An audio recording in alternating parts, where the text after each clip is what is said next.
Good afternoon, ladies and gentlemen, our colleagues from the media. We want to thank you for braving to be here to grace the occasion of this special brief. Like we indicated last week, that every Monday we'll be giving you a special brief from this home of the revolution, the Zanu PF headquarters, where you have an opportunity to interface and interact with the acting spokesperson of the party, Comrade Patrick Mr. So we thank you, the few that have come, and I must acknowledge Comrade Chef. We have brought a few ones in line with the new restrictions and regulations that we have under COVID, directives. So it's quite unfortunate we have brought them few, but I'm sure the rest of them, they will be able to see them as time proceeds. So the acting spokesperson of the party will be giving you a special brief on a subject that is, touched the tone for poor readers and for less thinkers and those who are not really essentially schooled into understanding the history of the land revolution in Zimbabwe. So he's a myth buster. He will be dealing with the myths that have surrounded discussions across the length and breadth of the country on the compensation issue with regards to the land and the developments thereof. So without wasting much of his time, Comrade Spokesperson, it is over to you, sir. No, thank you very much. I want to welcome once again members of the Fourth Estate who have braved to come to this press conference. I understand that because of the COVID restrictions, it has not been possible for many to make it. But I want to believe that those who could not make it will follow this press conference electronically. So I thank you very much, those who have made it possible to come. I am going to give a statement on the global compensation agreement which was signed last week with respect to compensation on improvements. I also take the opportunity in my statement to comment on very uninformed statement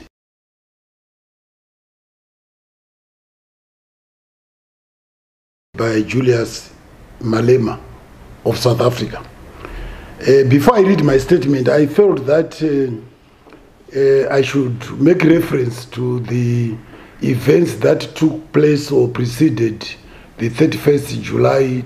As all of you are aware, over the last 6 months or so, the MDC Alliance has been organizing to put hooligans and foreign trained agents onto our streets with the aim to inflict violence and cause mayhem on the people of Zimbabwe. And the aim, of course, was that this would destabilize our republic. And the intention was to repeat what they did on the 1st of August 2018 and also on the 14th to the 16th January last year, essentially to cause violence with a view to achieving regime change. All this, of course, is not of their own making. They are just agents. They are just agents of foreign interests who have never forgiven us for the revolutionary stance that we took on the land issue. So I thought I should take this opportunity to thank our people, the Zimbabwe people, for heeding our call to remain peaceful.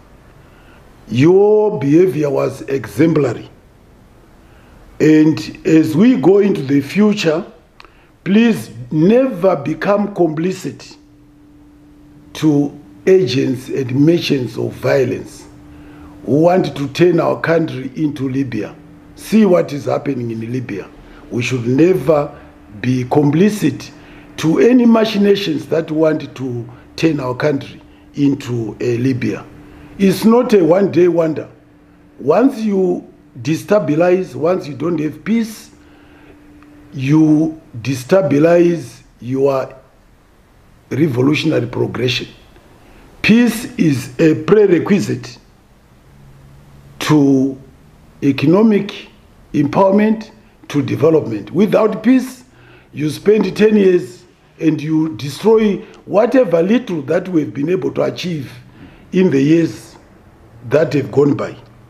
And I want to make this clear that Zanu PF will never surrender power to foreign-funded and sponsored malcontents. We have a revolutionary mandate from the people to deliver total economic emancipation. And I want to make Zimbabweans aware that total economic emancipation does not come overnight. And also it does not come without sweat. It does not come without setbacks. From time to time, you have setbacks. But as a revolutionary party, we remain focused on our goal to achieve total economic emancipation for our people.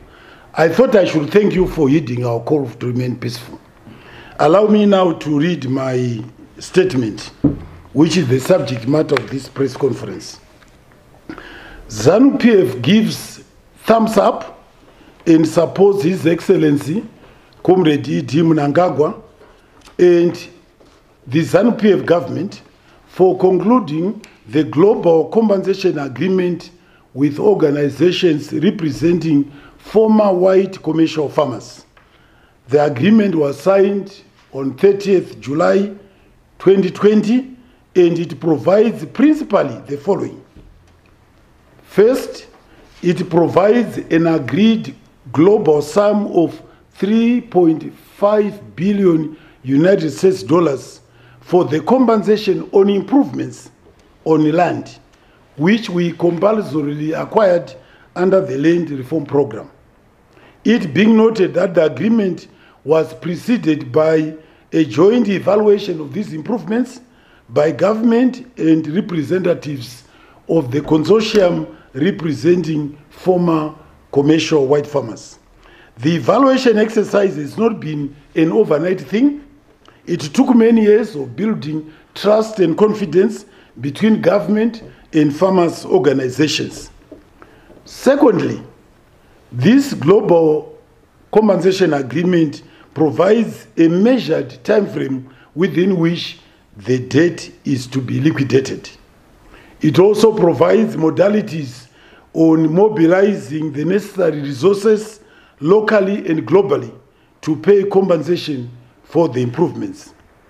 And also, there is an unwritten underlying understanding that the farmers' organizations which are party to the agreement and their constituent members will cease being hostile elements against Zimbabwe and its people, internally, regionally, and internationally. In other words, from now on, our expectations as Zanu PF is that we now move as one people, irrespective of color or creed.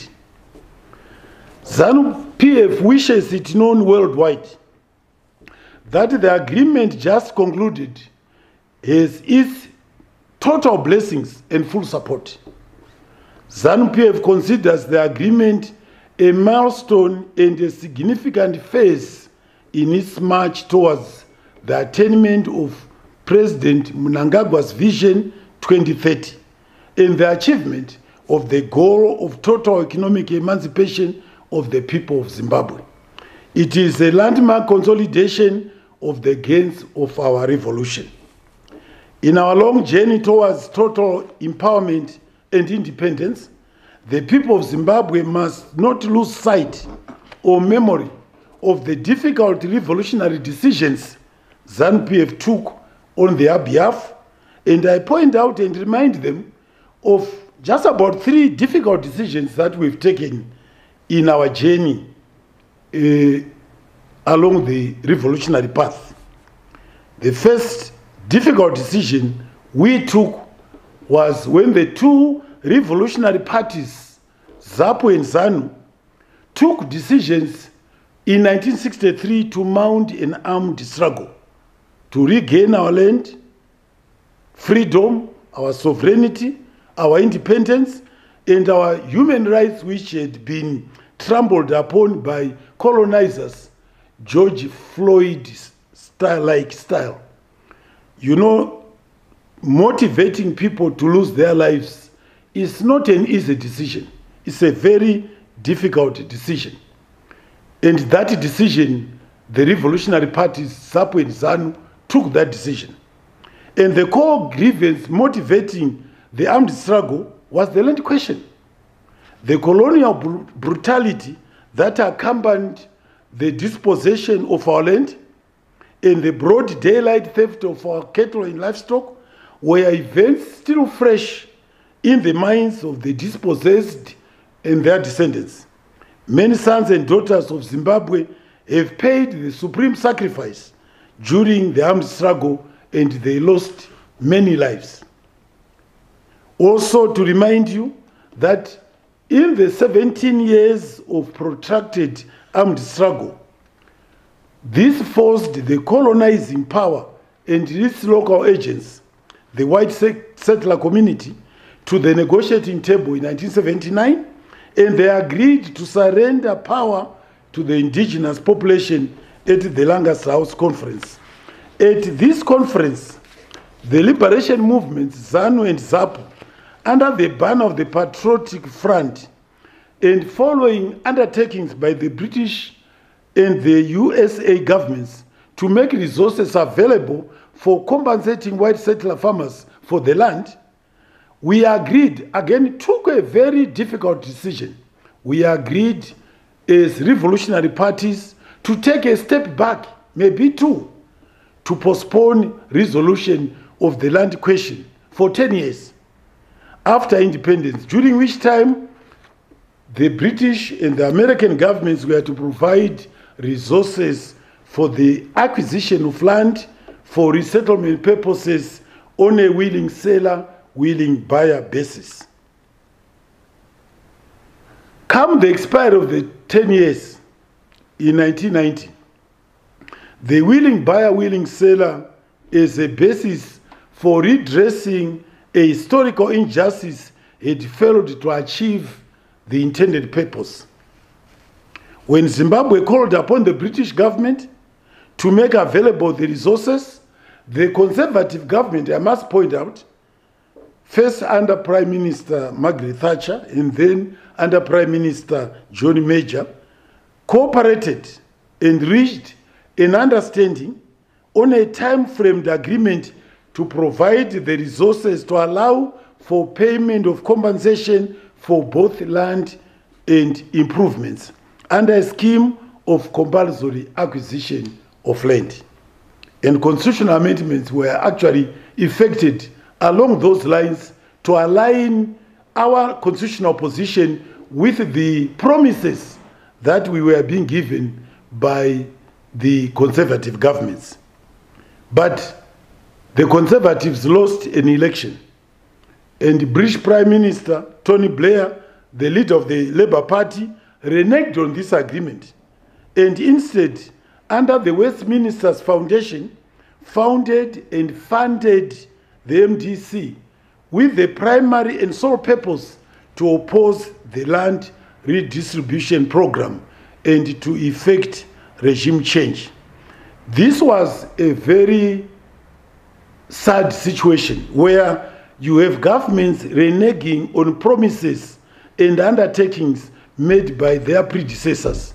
And I need to point out here that in our case, when we took over at independence, we honored the commitments made by Ian Smith government, including commitments that had to do with military hardware which had caused havoc in our camps, the aeroplanes, the bombs. We honored those commitments. But here we have a British Prime Minister deciding not to honor the commitments made by the Conservative government. And it's a sad chapter in the history of the British.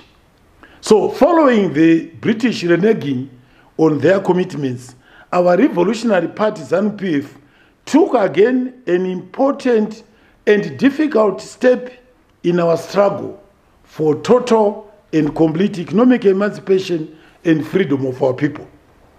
Zanu PF took a decision to compulsorily acquire in excess of 11 million hectares of land for redistribution to the landless and to pay compensation for improvements only and not for land. When Zanu PF took this revolutionary decision, we all sighed and said, and I want to quote, "We have crossed the Rubicon and damn the consequences." Indeed, the consequences were still soon to follow. In reaction to the revolutionary decision, two groups emerged from our midst and trooped and globe-trotted to the Western capitals, including the white Commonwealth countries, Australia and Canada. And these two groups which emerged from our midst to globe-trot are, firstly, the farmers' organizations, in particular the Commercial Farmers Union of Zimbabwe and the Southern African Commercial Farmers Alliance, Zimbabwe. The Southern African Commercial Farmers Alliance is mostly in the southern part of the province of Zimbabwe, to do with farmers who are into livestock farming. These two organizations went abroad and asked for two things from their kith and kin. They asked that there be military invasion of Zimbabwe to stop and reverse the land redistribution program, which we had embarked upon, which had been embarked upon by the Revolutionary Party, Zanu PF. And they also said, if that failed, please impose sanctions so that you make, and I quote, you make Zimbabwe's economy scream. Tony Blair contemplated military invasion, and I want to put this in public for the public record. Were it not for former President Thabo Mbeki, who intervened by way of refusing military bases for the invasion of this country would have been attacked by Blair. So President Thabo Mbeki, we thank him for saving our people.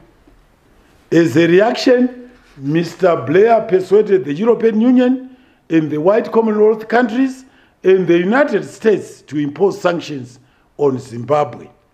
These sanctions remain to this day. As they globe-trotted the storyline of the Commercial Farmers Union and the South African Commercial Farmers Alliance Zimbabwe, to their kith and kin was, and I quote, "Our land has been stolen by the natives. Help us to regain our land, and please teach the natives a big lesson." Another group which emerged in reaction to our revolutionary decision to embark on the land reform program was the MDC, which was founded and funded by the Westminster Foundation, and it also took to the skies and globe-trotted to Western capitals, asking for military invasion against the people of Zimbabwe, and also demanding imposition of sanctions in order to stop and reverse the revolutionary land redistribution program. The MDC storyline, as they globe-trotted, was, and I quote, "Our master's land has been stolen by our fellow natives. They are bad people, these fellow natives. Help us to restore the land stolen to our masters." The conclusion of the Global Compensation Agreement is therefore, in our struggle, a giant step of historic proportions towards consolidation of the gains of our revolution. And I say so in these respects. First, it is an acceptance by the white commercial farmers that with respect to compensation for land, they should look elsewhere and not to the people of Zimbabwe, nor to the government of Zimbabwe. As a matter of fact, in terms of Section 72, subsection 7 of our Constitution, the obligations to pay compensation for land has been placed squarely on the shoulders of the former colonial power, the British. Secondly, this is an aspect arising from the Global Compensation Agreement.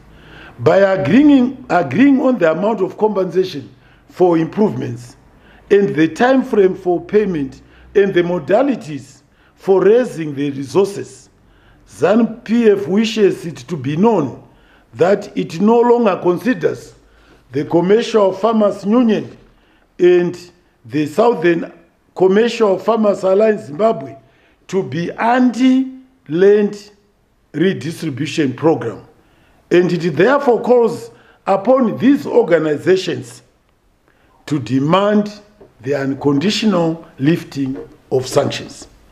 As we go into the future, Zanu PF expects the voice of these two organizations, which are signatories to the Global Compensation Agreement, in calling for the unconditional lifting of sanctions. Our expectations is that their voice will be loud, clear, and unambiguous. Another issue arising from this agreement, there is a remaining counter-revolutionary force in our midst, still calling for the continuation and intensification of sanctions against Zimbabwe and its people. And this counter-revolutionary force is the MDC Alliance and its running dogs in the NGOs and evil societies affiliated to it. Zanu PF says to the MDC Alliance and its vocal anti-people leaders that now that the people of Zimbabwe have reached a settlement with your masters, what still remains your cause? Why are you still in the trenches on behalf of your masters? We have reached an understanding with your masters. Please come out of the trenches, and we are calling upon you, the remnants of the splitting MDC alliances, to do one and only one patriotic thing in your lives. Please call for the unconditional lifting of sanctions against our people. I cannot conclude this press conference without making a comment on the noises from south of Limpopo, coming from none other than the G40 aligned EFF led by Julius Malema. Unhappily, he has swallowed hook, sink, and line the misinformation and disinformation fed to him by G40 labels who are exiled there, and whom I must point out are rebels without a cause. For the education of Mr. Malema and his moribund band, they must know that firstly, they are not Zimbabwe's official opposition party.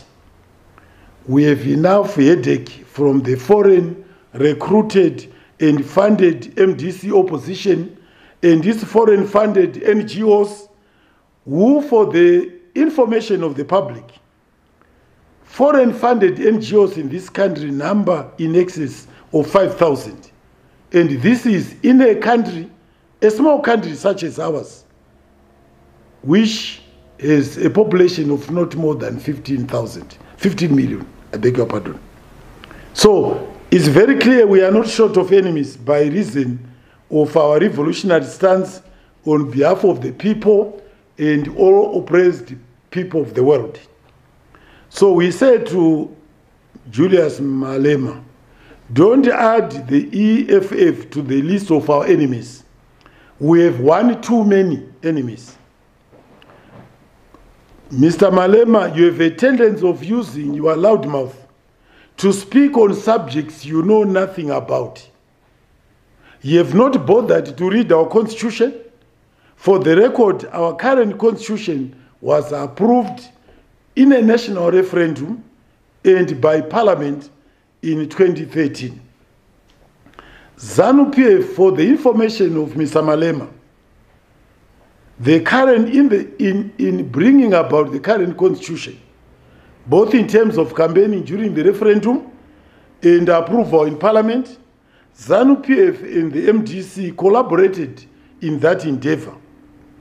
But as soon as the MDC lost the 2013 harmonized elections, the neo-colonial mentality of the MDC reasserted itself, and they lost their memories, and they retained calling for the continuation and intensification of illegal sanctions to achieve regime change and a reversal of the land redistribution program, forgetting that the policy of the land question had been entrenched in Section 72 of our Constitution. We have photographs, which I will not disclose now, when they globe-trotted Chamisa and Biti to the United States, the U.S. Foreign Relations Committee, meeting Mr. Jeff Flake, chairman of that committee, calling for the intensification of illegal sanctions against Zimbabwe. We take this as one of many setbacks, one of many pitfalls that our revolution has had to encounter. And as I pointed out before, in a revolution, sometimes you take one or two steps back. A revolutionary path is never a straight line. And the biblical trek of the Israelites from Egypt to the promised land, New Canaan, epitomizes a great many revolutionary journeys. There are those who would not take or suffer the pain and deprivations encountered on the journey, and they wanted to go back to oppression. In the case of the Israelites, to Egypt. In the case of our MDC, they wanted to go to Rhodesia. They are so young that they don't even know what oppression was in Rhodesia. So clearly, they've no yardstick by which they can compare. They were so young, they don't know what people of my generation went through. But anyway, they make the cries, and their education has not helped them to read history correctly. And obviously, even if they are given the books, they don't want to read anything of the sort. So perhaps unwittingly, the EFF under Julius Malema's leadership wants to take the people of Zimbabwe back to the era of oppression. In the case of the cause of black South Africans, the EFF, by breaking ranks from the ANC, has helped to undermine the cause of the revolution of black South African people. And I want to say this to Mr. Julius Malema. Making inflammatory speeches and donning red worksuits and berets do not make a revolution. A true revolutionary, which, by the way, you are not, first and foremost would acquaint himself with the concrete situation he is facing and would plot step by step the tactics and strategies on how he can attain his revolutionary goal. By breaking ranks from the ANC, and we don't know who is funding you, you temporarily destabilized and weakened the black South Africans' march towards total economic emancipation and independence. I use the word temporarily. You'll never succeed to weaken completely the cause of the black South Africans in their march towards total economic emancipation and independence. In a revolution, or unity of all progressive forces is imperative. Mr. Malema, you chose the path of disunity. And what have you achieved besides making noises? Nothing.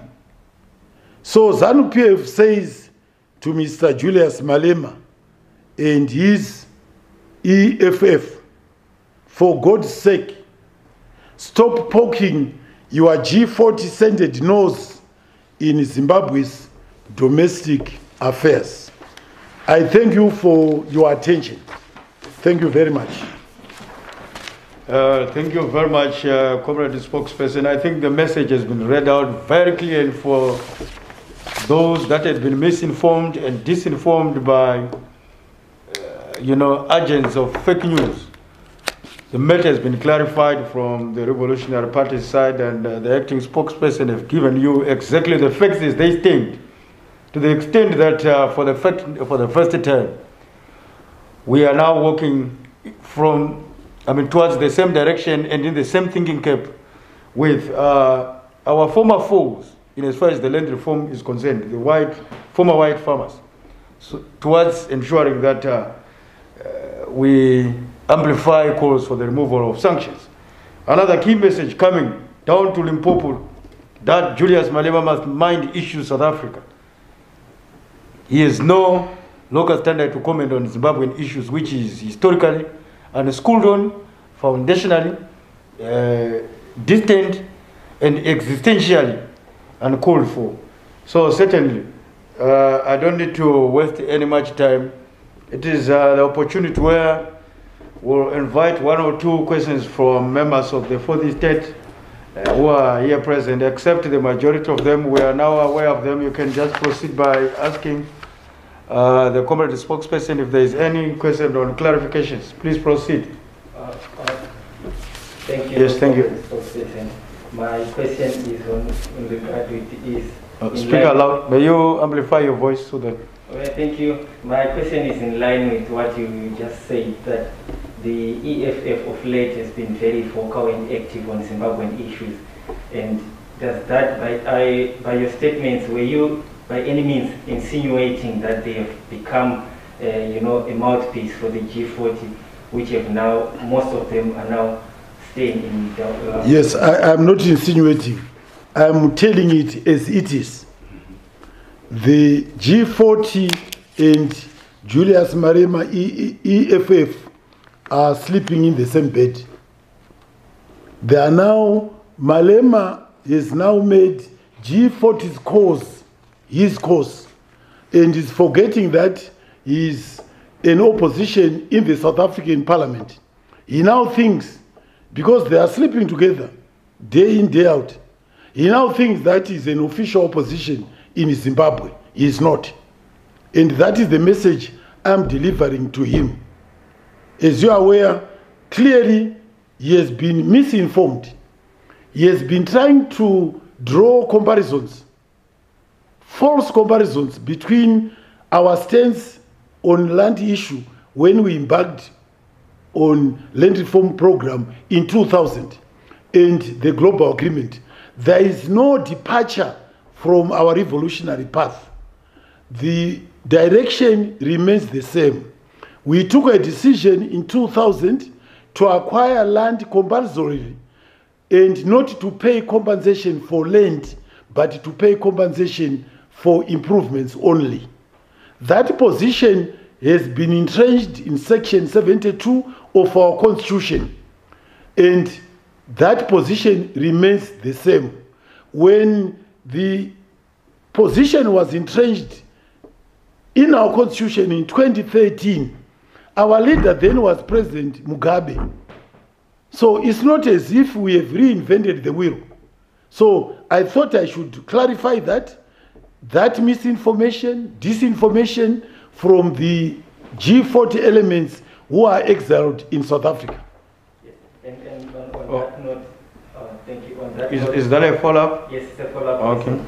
Yes, on that note, we understand that the EFF as an opposition party in South Africa are yet to fully contribute towards a land reform exercise down there in South Africa, but already they are commenting on issues in Zimbabwe. What does that make of Julius Malema? Yes, I make a point here that when you are a revolutionary and he pretends he is a revolutionary, he wants to himself to be known. This is why he wears worker suits, red suits, beret. They even go to parliament, I believe, wearing workers' suits. You understand? He wants to be known as a revolutionary. But I'm giving him a bit of advice. A true revolutionary is not just about making inflammatory speeches. It's not just about making noises.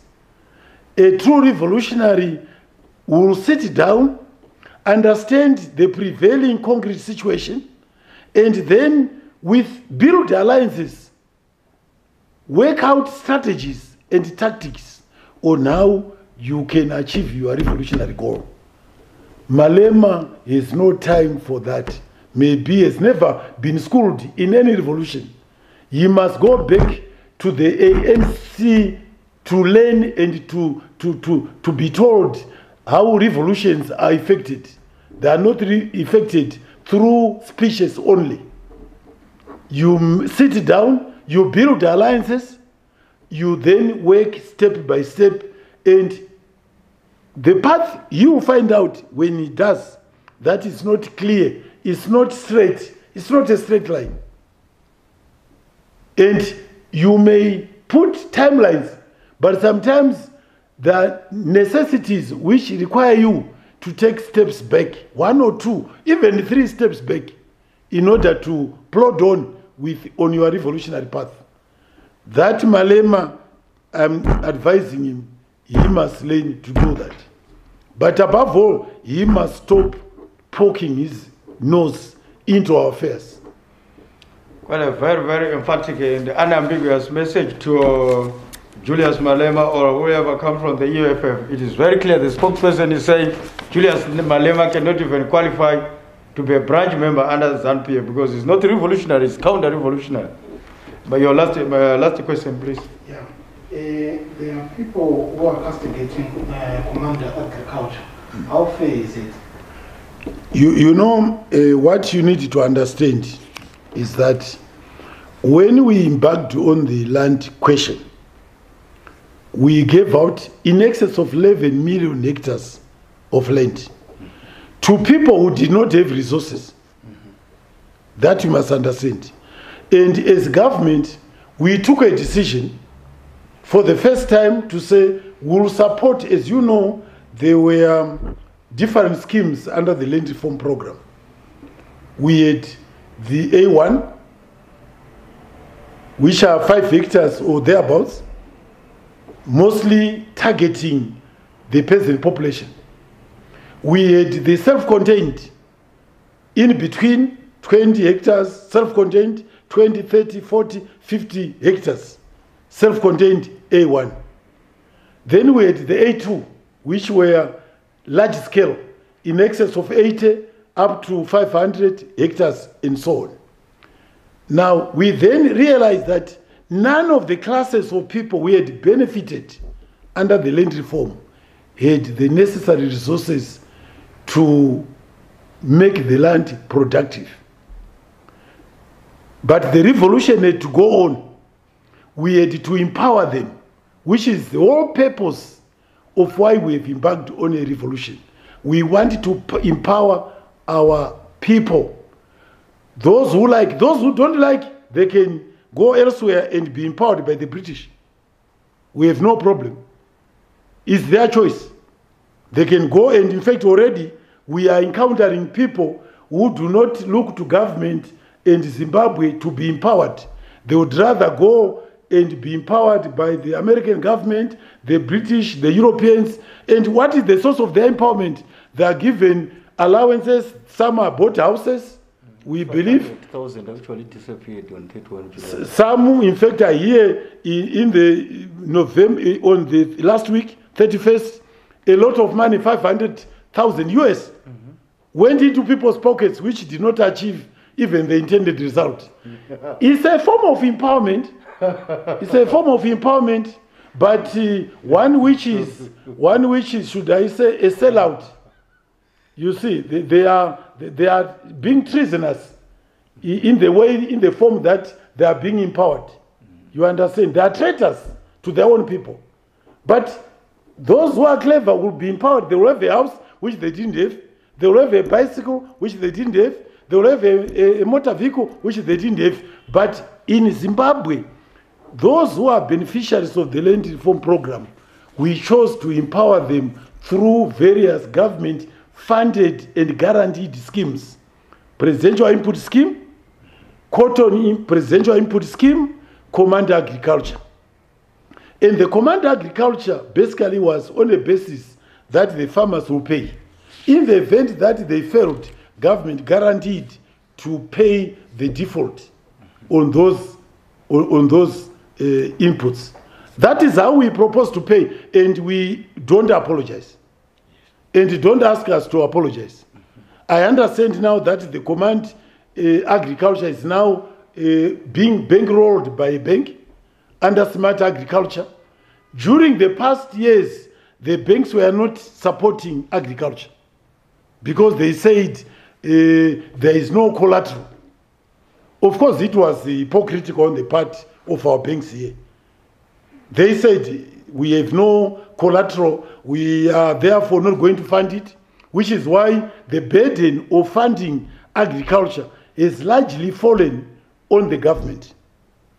But I say hypocritical on the part of the banks then, I don't know now, is that we are aware, Zanu PF is aware, that our commercial banks have been bankrolling white farmers who own no land, who are leasing from black farmers, and who therefore have no collateral. They are basically bankrolling them. So what it means is that they were not ready, the commercial banks here, they are not ready to empower the indigenous population. And in some respects, the indigenous population itself is not yet ready to be empowered. They don't know what empowerment is. They look at empowerment as being given sweets and beer. And they look for benefits which are overnight benefits. What we, Zanu PF, is committed to doing is to educate our population that we are committed to empowering them. And on that one, we will not go back. We want this country, the economy of this country, to be in black hands, in fact and in spirit.